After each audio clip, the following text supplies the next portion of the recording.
Welcome to this. Hello, hello, hello, my friends, and welcome to this Mind with Heart guided exercise called Educating the Heart. My name is David, and I'll be guiding you through like about a 10-minute exercise on. Hi, my name is David. Welcome to this Mind with Heart guided exercise video. I will be guiding you through short exercise for um, cultivating warm-heartedness, basically. So when we say educate the heart, what does that mean? I mean, what does that mean to you? We're not talking in this case about the physical heart, which is somewhere in here. We're talking more about this ability that we all have as humans to connect on this more, on this heart level. So you could use words a bit like on a feeling level or on an energetic level, where you get moved at like a sort of a level of emotion or feeling. Of course, the more materialistic among us would say that that's just not serious. Like in education, if you start talking about the heart all the time, then people go, that's not proper. um, we want the real stuff. But actually, from another point of view, this education of the heart is actually crucial.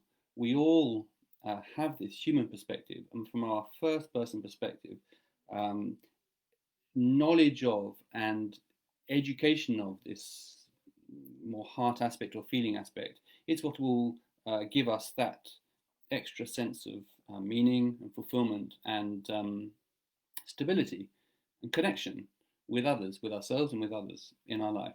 So anyway, educating the heart. Um, where to start? Well, the premise from which we're coming from is that the heart can be trained, it can be educated, so that yes, we do all connect, whether we like it or not. That's we are wired to connect as human beings, and the default mode for this connection is basically contagion. In other words, what we could call like emotional contagion. So when I'm or when a baby's crying in its cot in a line of babies, another one will start crying because it's just picking up on those vibes. Or, for example, you're having dinner around the table as a family together. You've been separate, doing your own on your own screens during.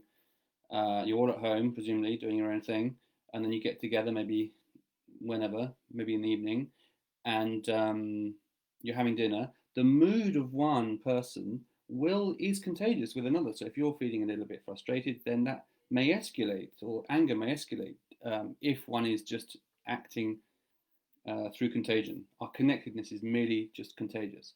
So educating the heart means taking this potential, this power we all have to connect, and training it and educating it. So the model we have for this, which was actually developed by Tanya Singer in the Max Planck Institute in Leipzig, I think it is, neuroscientist, is that we start with contagion, that's our default, and then it can sort of regress and go into emotional cutoff, but it can also progress into empathy and then further into compassion.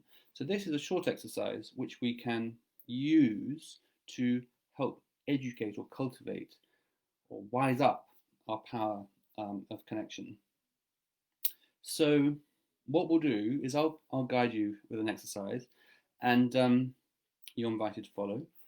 Uh, it'll be a few phrases, and the idea, I guess, is that they're words which are quite easy to understand intellectually. The idea is that we understand them, but we don't leave it at that more like head um, level. We try to, by contemplation, we bring this understanding, we sort of work with this understanding and bring it down into our hearts. And so it actually sort of permeates through our whole, more of a whole being. That's the idea with this guided exercise, with this contemplation.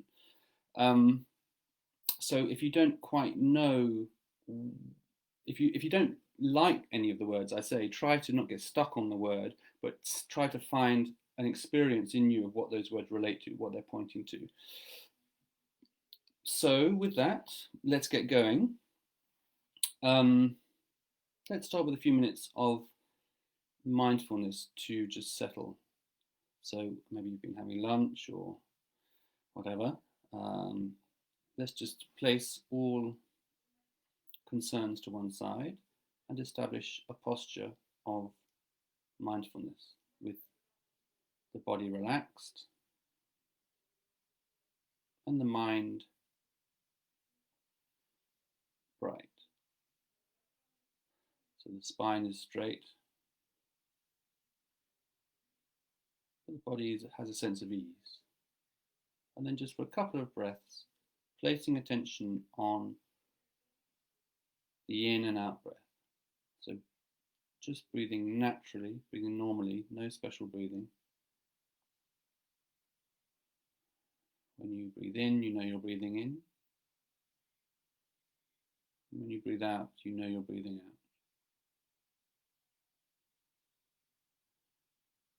There may be distractions in your environment. But each time you notice that your mind, your attention has gone elsewhere, just very gently bringing it back to the physical sensations connected with breathing. Not changing your breathing in any way. Just noticing what is already going on in the physical sensations in the body.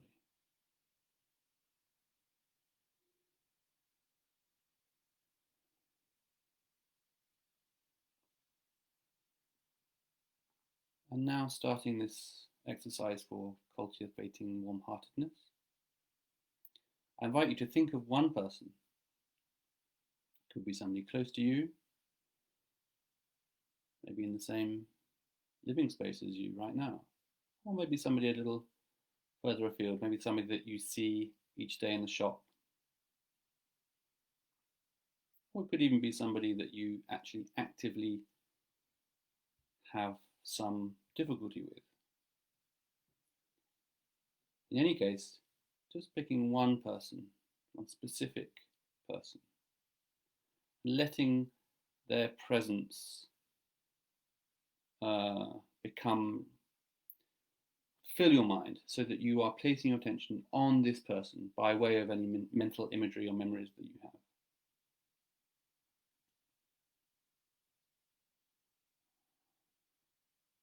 And once you've picked this person, I invite you to consider the following phrases. Just like me, this person has a body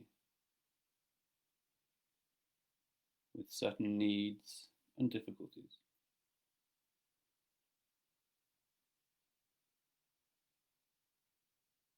Just like me,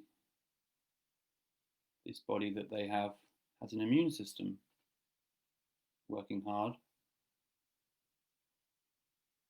And just like me, their body is also prone to illness, disease, decay.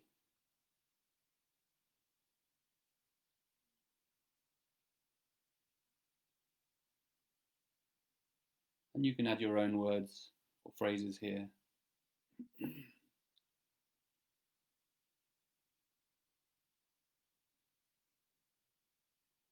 The second phase, so it's 3 phases. Body is the first phase, and the second phase is speech. Just like me, this person has speech. They can communicate. They have a voice.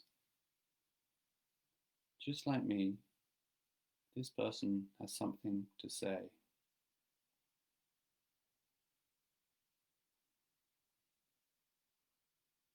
Just like me, also, this person has emotions and feelings they wish to express.